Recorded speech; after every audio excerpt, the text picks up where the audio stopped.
Hi అండి, అందరూ బాగున్నారనుకుంటున్నాను. So big boss videos అయితే చిన్నగా స్టార్ట్ చేసాం. ఇవాళ టాపిక్ మీరు థంబ్‌నెయిల్ చూసే ఉంటారు. బిగ్ బాస్ 8కి వెళ్ళే వాళ్ళు బిగ్ బాస్ 7 నుండి ఏం నేర్చుకోవాలి? అలానే బిగ్ బాస్ 7 బిగ్ బాస్ 8కి ఎలాంటి పాఠాలు నేర్పుతుంది? ఎలాంటి గుణపాఠాలు నేర్పుతుంది? ఇవాళ మన టాపిక్ అన్నమాట. ముందుగా మరి బీబీ 8కి ఎవరెవరు వెళ్తున్నారు? మీకొచ్చిన ఇన్ఫర్మేషన్ ఏంటి? సోషల్ మీడియాలో ఎక్కువగా వినపడుతున్న పేర్లని మన కామెంట్ బాక్స్లో చెప్పండి. సో అందరం కూడా తెలుసుకుందాం. వెళ్ళినా వెళ్ళకపోయినా మీకున్న సమాచారం ప్రకారం. ఇక టాపిక్ అయితే స్టార్ట్ చేద్దాం.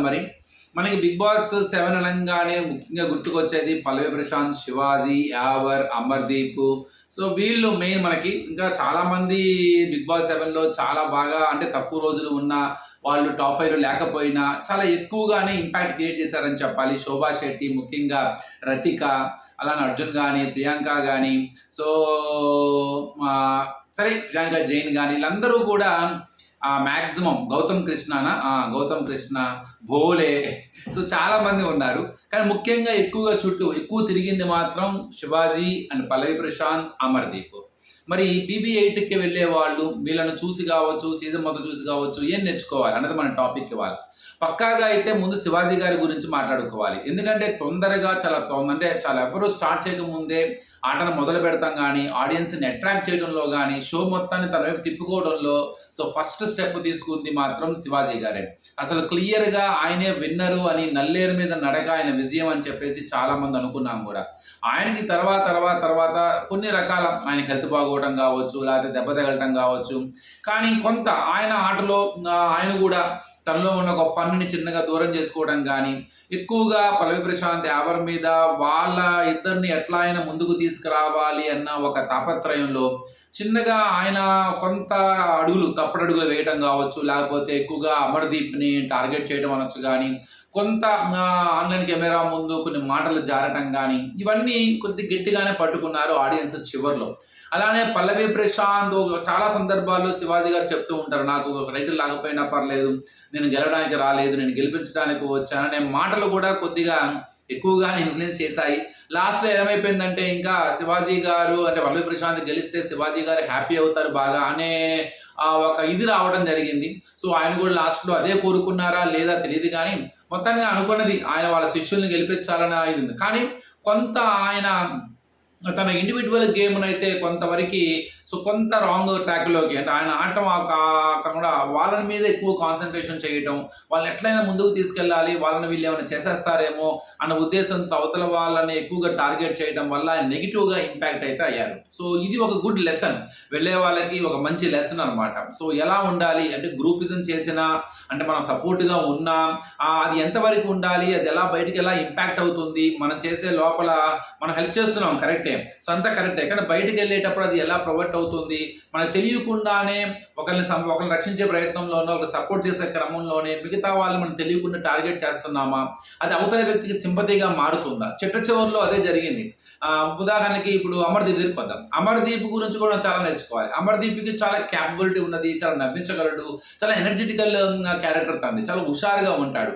కానీ స్వతహాగా తనకున్న మెంటాలిటీ, తనలో ఉన్న క్యాపబిలిటీ అన్నిటిని పక్కన పెట్టి ఆటను అర్థం చేసుకోకుండా, సో కొంత అసలు ఏం చేయాలి, ఎలా స్టార్ట్ చేయాలి, ఏం చేస్తున్నారని ఏమీ తెలియకుండా తనకి ఏ తోస్తే చేసుకుంటూ వెళ్ళటం, అది అసలు ఆట అర్థమయ్యేసరికి చాలా కాలం, ఒక సందర్భంలో అసలు కంప్లీట్గా ఉంటాడా, మధ్యలోనే వచ్చేస్తాడా అని. సో అలానే కొన్ని చోట్ల గెలిచే ప్రయత్నంలో, అంటే అందరూ చేస్తూ ఉంటారు, కొంచెం ఫన్గా జనరేట్ చేసినా, కావాలని గెలవాలని తాపత్రయం చేసినా, ఆ ఫాల్స్ని ఏవైతే కొన్నిగా ఇది కొంత తప్పుగా ఆడటం కావచ్చు, ఇలాంటివన్నీ బయట ఎక్స్ప్లోర్ అయినాయి. కానీ తను ఏదైతే కొంత ఓవర్ ఇది అంటే కొన్ని సందర్భాలలో కొంత అగ్రెసివ్గా మాట్లాడే విధానం వల్ల అవతల వాళ్ళకి ప్లస్ అయింది అది. ఎందుకంటే బిగ్ బాస్లో ఒక సూత్రం ఉంటుంది, మనం హీరో కాకపోయినా పర్లేదు కానీ మన వల్ల వేరే వాళ్ళు హీరో అవ్వకూడదు. సో అమర్దీప్ ఫస్ట్లో చేసింది అదే. పల్లవి ప్రశాంత్ నామినేషన్స్లో అమర్దీప్ తను ఎక్స్ప్లోర్ అవ్వాలనుకునే క్రమంలో తాను ఇదవ్వాలి, ఓపెన్ అవ్వాలి, నేను ఇంకా ఏం ఆడతలేదు అంటున్నారు అని ఆ నామినేషన్స్ని యూజ్ చేసుకొని తను ఎక్స్ప్లోర్ అవ్వాలి అన్న ఒక దీనిలో, ఆ నామినేషన్స్లో ఏదైతే తను బాగా టగ్ ఆఫ్ వార్ పడిందో అక్కడ అది ఏమైపోయిందంటే బాలు పల్లవి ప్రశాంత్ వైపుకి వెళ్ళిపోయింది.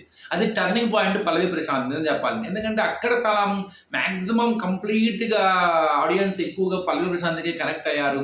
ఇక్కడ కొంత అమర్దీప్కి ఇదయ్యింది.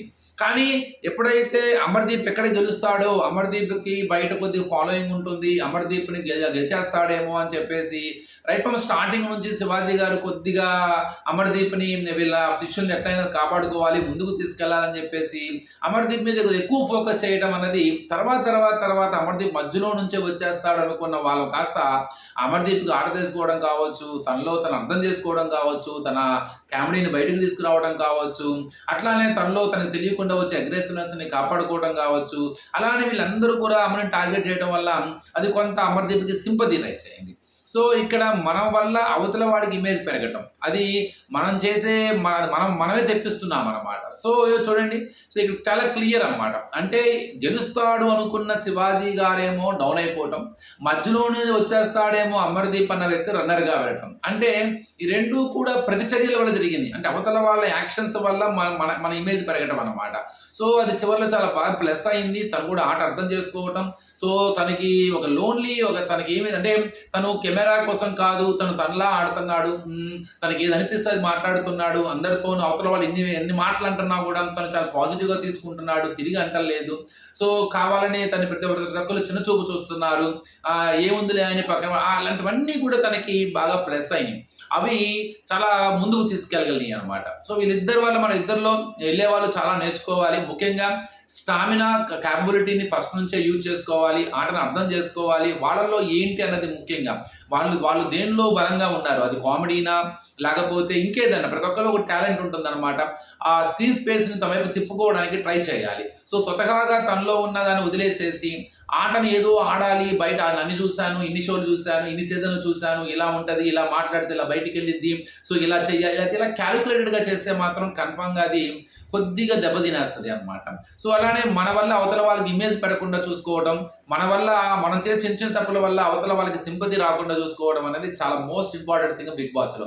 ఇది బిగ్ బాస్ సీజన్లో కొద్దిగా ఈ రెండు బాగా జరిగినాయి.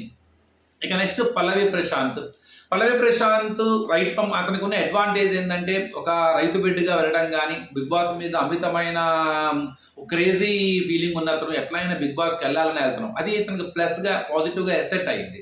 సో అలాంటి వాళ్ళ మీద కంపల్సరీగా బయట ఒక రకమైన అట్రాక్షన్ ఉంటుంది అనమాట, ఎందుకంటే చాలా వైరల్ అయ్యి లోపలికి వెళ్ళారు.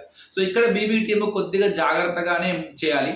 సో ఎందుకంటే ఇలా కొంత పాజిటివ్గా ఉన్నప్పుడు బయట రకమైన కన్ఫర్మ్గా రైతు బిడ్డను గెలిపించాలనో ఇలా చాలా రకాల మాటలు వస్తూ ఉంటాయి. అలా వచ్చినంత మాత్రం వాళ్ళు గెలిపించారు, వాళ్ళు కూడా కన్ఫర్మ్గా ఆడితేనే చాలా ఒక పాజిటివ్ ఎఫెక్ట్ ఉంటుంది, నో డౌట్. ఎందుకంటే చాలా క్లియర్గా వాళ్ళు వైరల్ అయ్యారు కాబట్టి ఎలా చేస్తున్నాడు, ఏం చేస్తున్నాడు అనే దాని మీద ఒక క్యూరియాసిటీ ఉంటుంది, జనాల్ని అట్రాక్ట్ చేస్తాడు. అలానే బయట కూడా కొంత సామాన్యుడు కామన్ మ్యాన్ గెలిపించాలనే స్లోగన్స్ కూడా తన తరపున ఫ్యాన్స్ వాళ్ళు బాగా ఇచ్చేస్తారు. ఇంత చేసినా అదొక్కటే ఆ ఇమేజ్ వల్ల తను గెలిచాడు అంటే నేను ఒప్పుకోను. కారణం ఏంటంటే తను కూడా ఆడాలి, ఆడితేనే. ఇక్కడ జరిగింది కూడా అదే.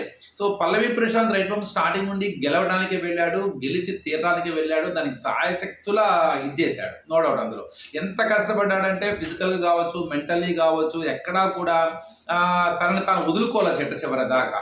అలానే సహాయిస్తున్న శివాజీ గారి దగ్గర కానీ అందరి దగ్గర తన దాసుడిలా చాలా బాగున్నాడు. కానీ పల్లవి ప్రశాంత్ ఒక గేమ్ ఫ్లేవర్ కనుక చూస్తారు మీరు ఎక్కువ, తన విజయంలో కొద్దో గొప్ప రైతు బిడ్డ అనేది అంటే ఇవి ఎక్కువగా ఇన్ఫ్లుయెన్స్ చేస్తూ ఉంది. అలానే ఒక సెంటిమెంటల్గా తను అంటే తన యాటిట్యూడ్ అది మేబీ ఆటలో కూడా ఇంకొంత తన ఏదైతే తన గేమ్ ఆఫ్ స్ట్రాటజీ ఉన్నదో ఆ గేమ్ ఆఫ్ స్ట్రాటజీలో కూడా కొంత భాగమై ఉండొచ్చు. కానీ తను స్వతహాగా తనకున్న మెంటాలిటీ ఆ స్ట్రాటజీకి రెండూ తోడయి చివరి దాకా రావడం. కానీ నిజం చెప్పాలంటే పల్లవి ప్రశాంత్ గెలవడానికి పల్లవి ప్రశాంత్ ఎంత కష్టపడ్డాడు, పల్లవి ప్రశాంత్ ఎలా గేమ్స్ ఆడాడు, ఎంత పర్ఫెక్ట్గా కష్టపడ్డాడు, అలానే నామినేషన్స్లో తనకు వచ్చిన బిహేవియర్ తనకి ఎసెట్ అయిందా, పాజిటివ్ అయిందా, నెగిటివ్ అయిందా, వీటన్నిటికన్నా కూడా ముఖ్యంగా మిగతా వాళ్ళందరూ కూడా ఎక్కడ పల్లవి ప్రశాంత్ గెలిచేస్తాడేమో, పల్లవి ప్రశాంత్ని ఎక్కడ ముందు నెగిటివ్ చేసేయాలి, పల్లవి ప్రశాంత్ని ముందు మనం బ్యాట్ చేసేయాలి, జనాలు బయట అందరూ మంచోడు అనుకొని చెప్పేసి ఓట్లేసేస్తున్నారేమో అనే ఒక అవతల వాళ్ళ ఆలోచన విధానం వల్లే పల్లవి ప్రశాంత్కి పాజిటివ్ అయింది, నో డౌట్ అందులో. అలానే పల్లవి ప్రశాంత్లో కూడా చాలా వరకు ఫస్ట్‌లో తను నామినేషన్స్‌లో వేసేటప్పుడు తను స్ప్లిట్ అయ్యే పర్సనాలిటీ కావచ్చు, కొంత సెంటిమెంటల్‌గా తను మాట్లాడే మాటలు కావచ్చు, సో రైతు బిడ్డ అనే ఒక ట్యాగ్ కావచ్చు, ఇవన్నీ కూడా కలిసొచ్చినాయా అంటే అవి ఎంత పాజిటివ్ అయినో దగ్గర అవి కూడా కొంత నెగెటివ్ కూడా అయినాయి. అంటే మనం ఎప్పుడూ కూడా ఒక ట్యాగ్ మీద వెళ్ళడంలో తప్పు లేదు గానీ, సో దాన్నే నమ్ముకొని ఎప్పుడూ కూడా మనం ముందుకు అడుగు వేయకూడదు. సో మనల్ని మనం ప్రూవ్ చేసుకుంటూ వెళ్ళాలి. ఇక్కడ పల్లవి ప్రశాంత్‌కి అది ఎసెట్ అయింది. సో అది నెగెటివ్ అయినా తను పడ్డ కష్టం ఏదైతే ఉందో ఆ కష్టాన్ని కూడా ఆడియన్స్ గుర్తించారు. అలానే చుట్టుపక్కల ఉన్న వాళ్ళు కూడా పల్లవి ప్రశాంత్‌ని ఎక్కువగా టార్గెట్ చేయడం. అంటే 'బిగ్ బాస్' హౌస్‌లో ఇంకొక సక్సెస్ సూత్రం ఏందంటే మెనీ టు వన్ అందరూ కలిసి ఒక వ్యక్తిని గనక చేస్తూ ఉంటే అది కన్ఫర్మ్‌గా ఎసెట్ అవుతుంది.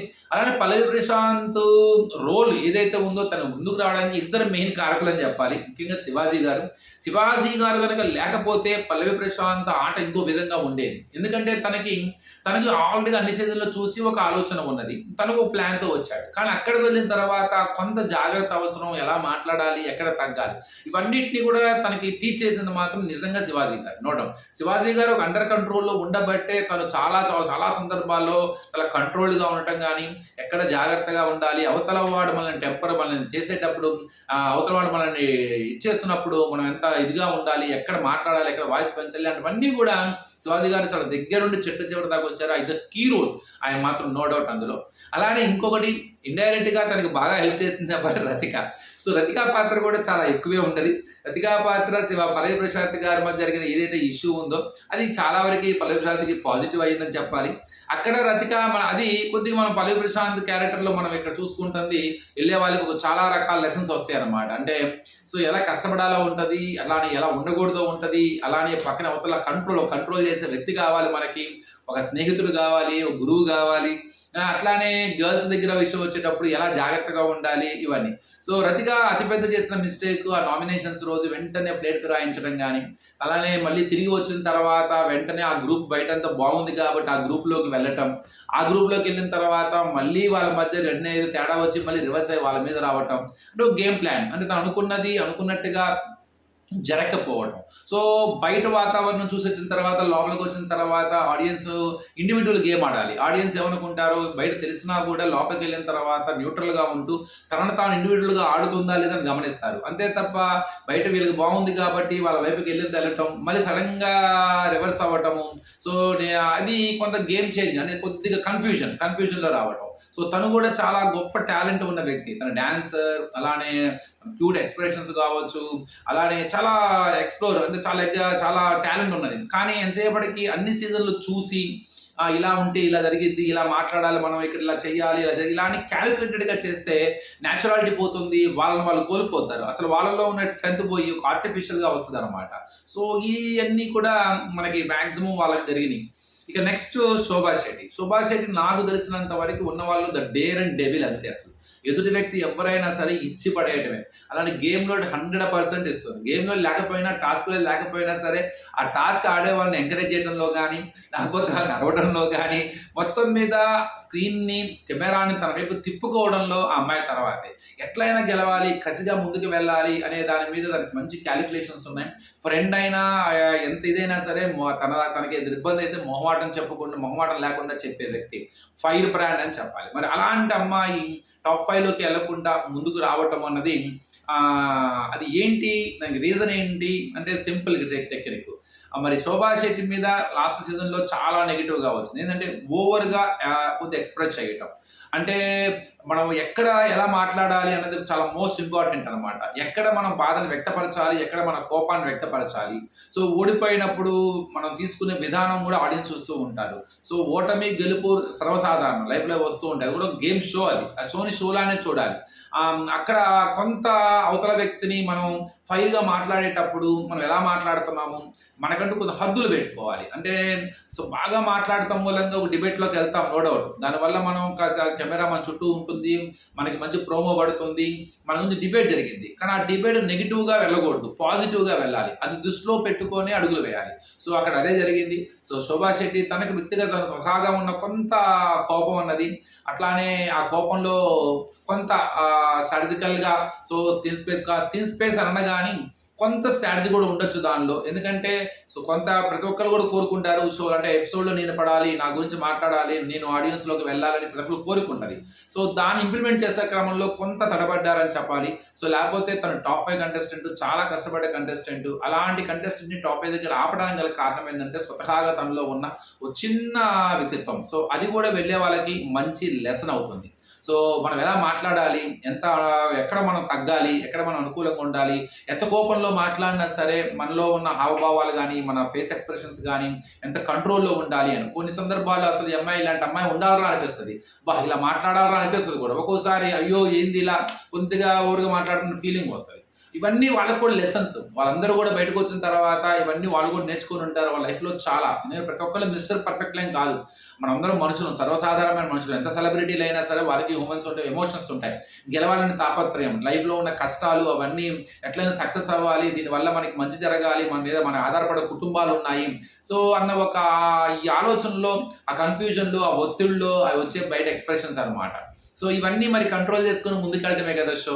సో ఇవన్నీ మంచి లెసన్స్ వాళ్ళకి. సో మీరేమనుకుంటున్నారు? ఇంకా ఎలాంటి లెసన్స్ నేర్చుకోవాలి వాళ్ళు అన్నది కామెంట్ బాక్స్‌లో చెప్పండి. సో లైక్ చేయండి, షేర్ చేయండి.